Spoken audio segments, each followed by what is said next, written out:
Today, we're gonna bust every myth for the expert mode in LEGO Fortnite. Now, the best myth that I've heard so far is that if you see a regular brute in your expert world and he's not storm sick, what you're actually able to do is attack him one time and then leave the render distance from him.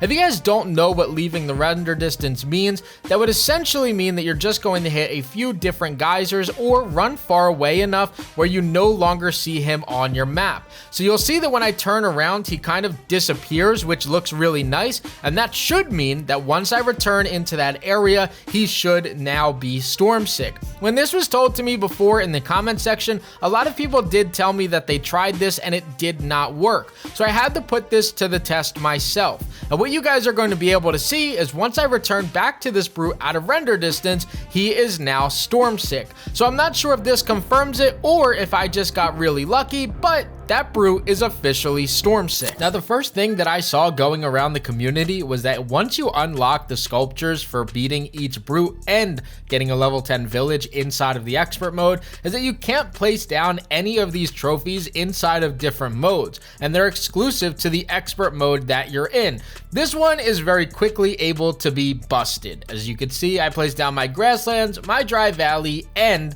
my frostlands trophy down in my survivor world. If you guys didn't know, these actually unlock and become decor bundles, so they're technically not something that you purchase, but you do earn into your game. So once you unlock them, if you go to your Lego sets in your locker, you'll see that all 3 trophies do become usable across the entire mode. Another myth that I saw was that grapples can no longer be refreshed after this update, and that's kind of true, but not entirely. You can see that right now my grapple is set to 8 total remaining. So that means anything above that would have been regenerated or refreshed in some way, shape, or form. But at least in expert mode, if you see the inactivity warning and you remain inactive in order to be kicked from the game, what you could see is when you load back into your world, your grapple will refresh. So technically that myth isn't necessarily wrong because this doesn't work in survival, but at least in expert mode, this is a consistent way to refresh your grapples over and over again. Now, another myth that I've seen spreading around is that when your villagers die inside of expert mode, they are gone forever. And that is really only half true.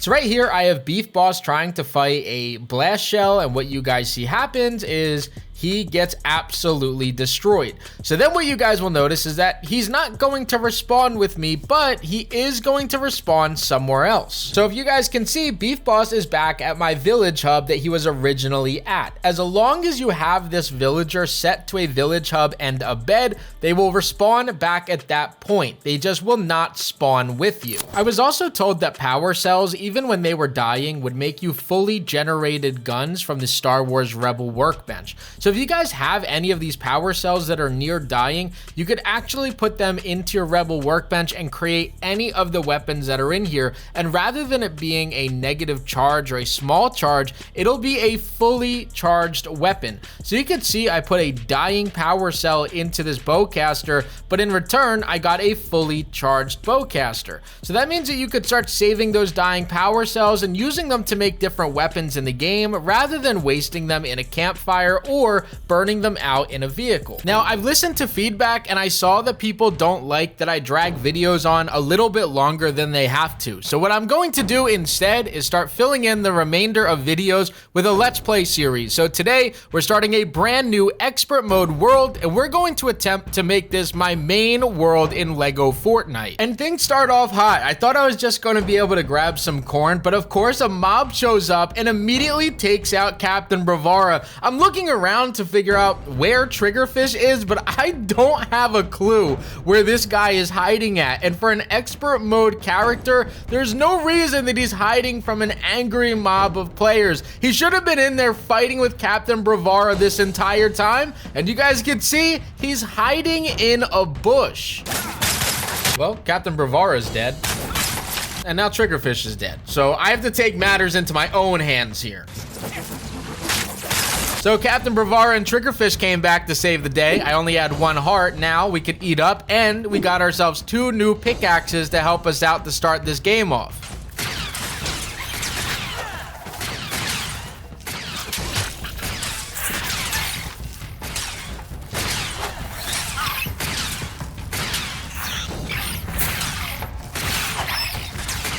I really don't understand how these players aren't always dead. They can aim worth anything.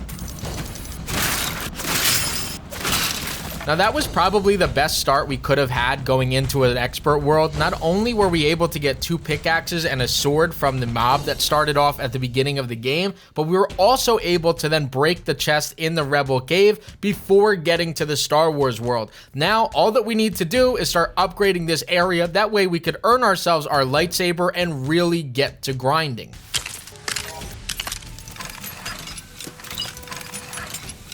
Now that we have equipment, let's start upgrading this village.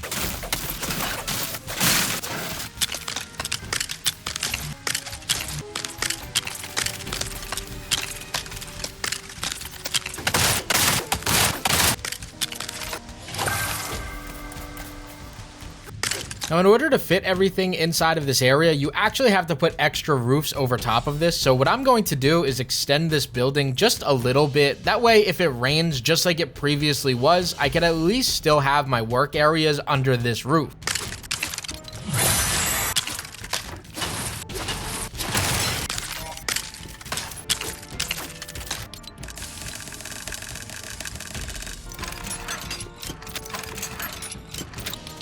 So now that we have our workstations done, now we just need to go ahead and set up every single chest and get ourselves a little bit organized, because as you guys know, if you're not organized, it's really difficult to play this game. And now that we're organized, it's time to continue to level up this village.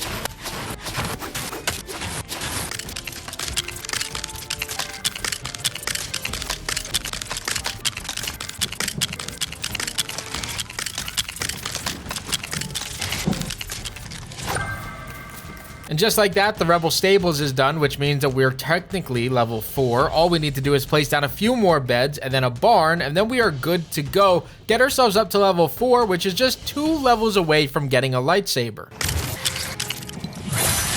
I think it's time to rename Star Wars area into like a rainforest, because it has been non-stop raining, thundering, and lightning throughout this entire video.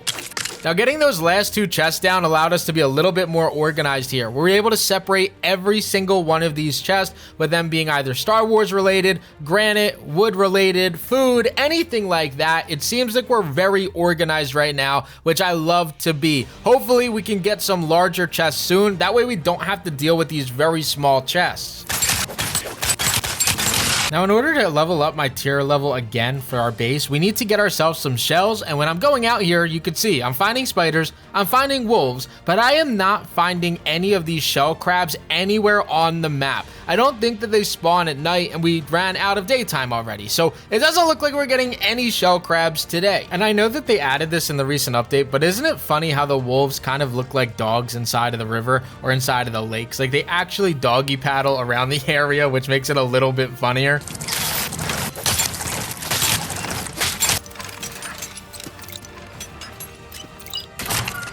And now that we got a tier 2 crafting bench, that means that we can get the green forest axe and green pickaxe, which then means we can get ourselves some knot root and some marble, which is going to help us move extremely quick now.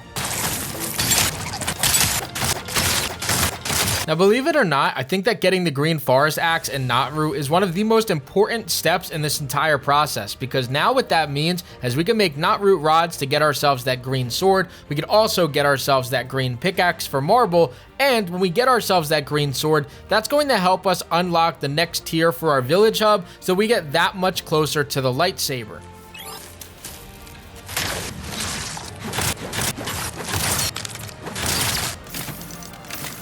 Now, the Star Wars cave is by far the best place to loot early game because there's no enemies in there, and it gives you a ton of marble and a ton of knot root. So I went into here and I made sure to absolutely clear this cave out. I was building up to get the marble off the roof. I went into little secret areas to get myself more knot root, and I was not leaving here unless I had hundreds of both materials. Now that we got some sand shell, we have to take out 10 stormtroopers in order to level up our base. Now that we cleared those out, they do have a chest that stays here, and they drop yourself a nice weapon that's going to both be used for later quests in our village hub. So we're not going to open this just yet, and we are going to grab that gun, and we're going to save that until later on. Something I learned is you can never have too much shell in this mode.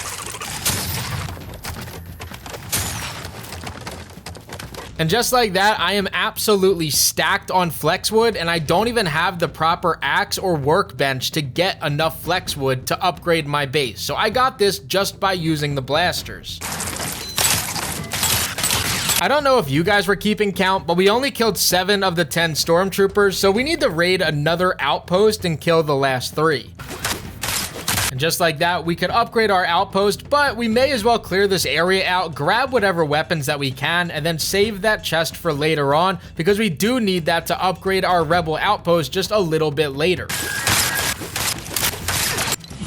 And we are level 5 in our outpost, so just 1 level away from getting the lightsaber. This step is really easy. We just need to place down 1 of the rebel workbenches and then clear out the area for a new villager to come.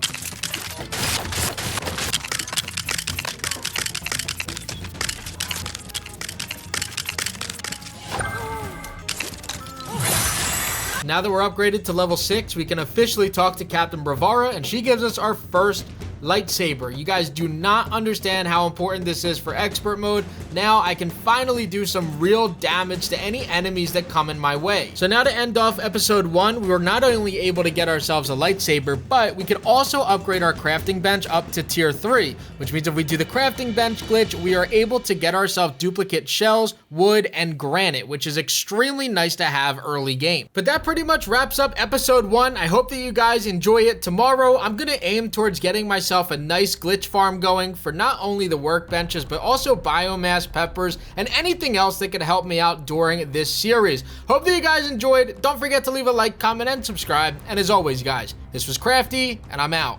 Peace.